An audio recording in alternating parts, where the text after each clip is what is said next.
ها یعنی پس دا د ترتیب نه دا وغوړوله د مقام کې دا یو اختلافي مسله ده چې ځمکه مخکې پیدا شوې ده یا اسمانونه او دا مسله د دوه آیاتونو په منځ کې متعارض معلومیږي. دلته وګوره د آیات نه معلومیږي چې ځمکه مخکې پیدا ده او دین بعد بیا ثم استوى الى السماء اسمان الله پیدا کړو.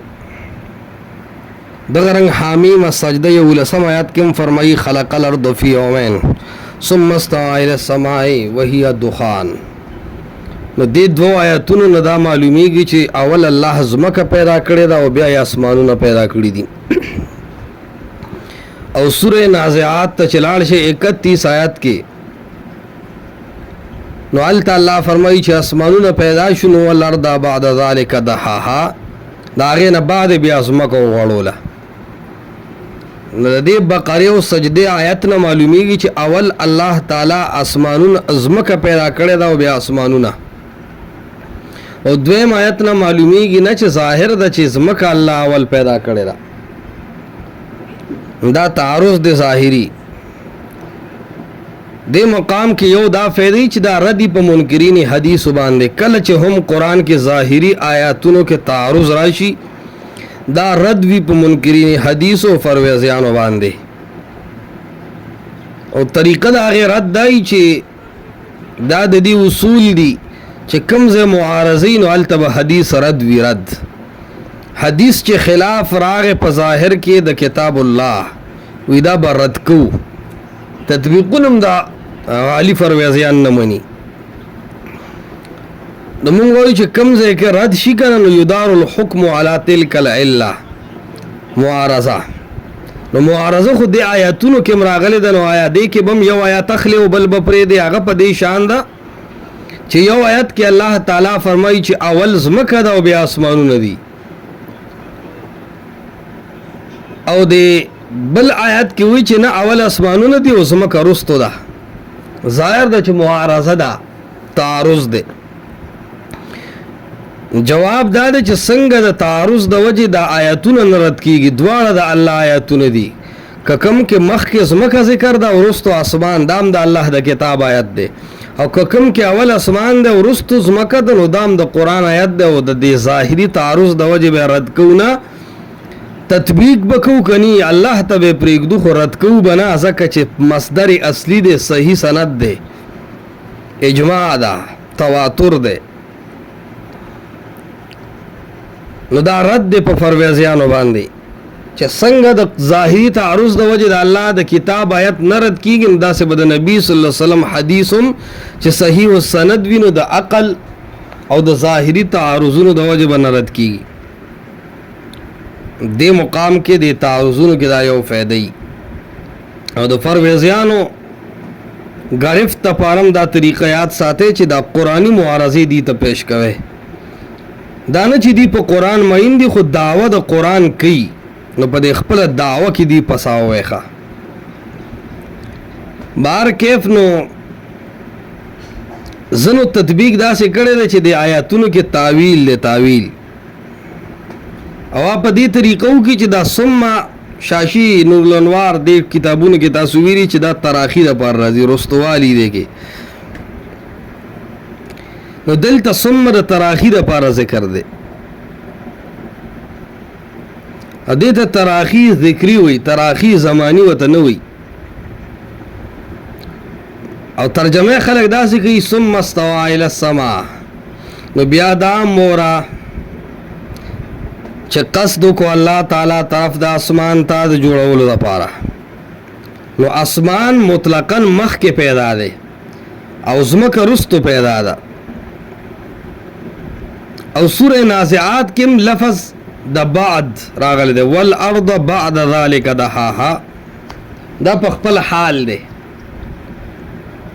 معنی د دې قول لا شو چې اول اسمان پیدا دی او بیا ځمکه والارض بعد ذلك دحاها یعنی تعویل به مونږ په ثم کې کو په بعد ذلك دحاها کې به نکو او تعویل دا چې ثم دلته د تراخی ذکری د پاره ده. دا تراخی زمانی نه ده چې زمانه کې ګنې رستواله ده، نه، زمانه کې اول اسمان ده او بیا ځمکه ده.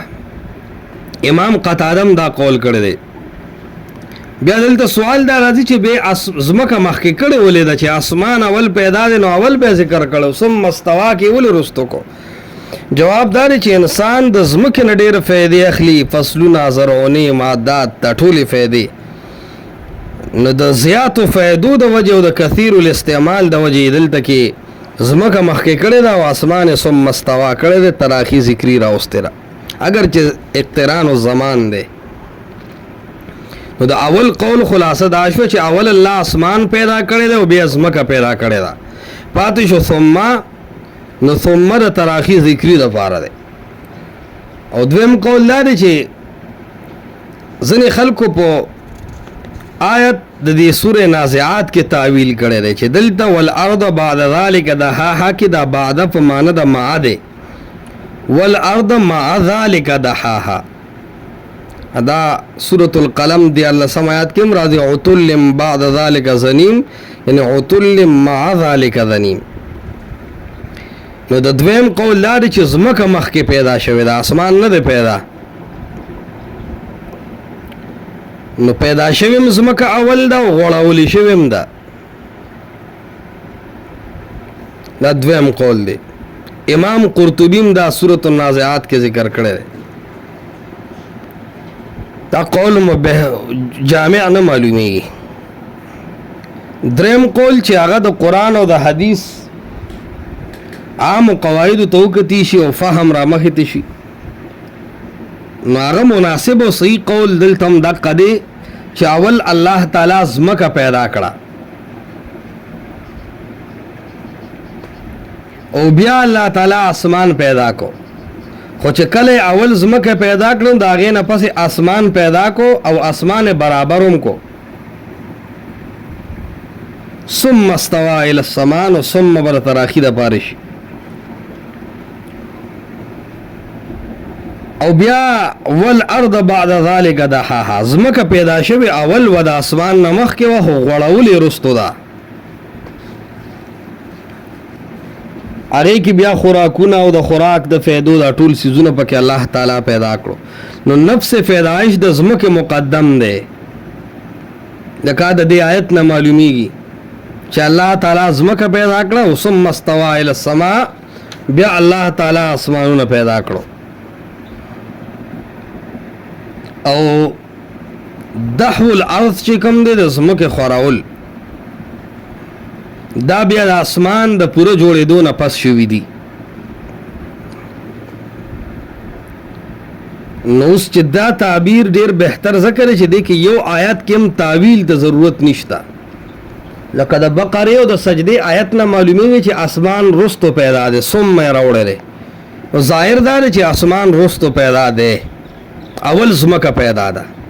پاتې شو سوال راځي په دې توجیه چې بعد ټکی راغلی دی، نو یو پیدا کېدل د ځمکې دي او یو غوړول او جوړول د ځمکې دي.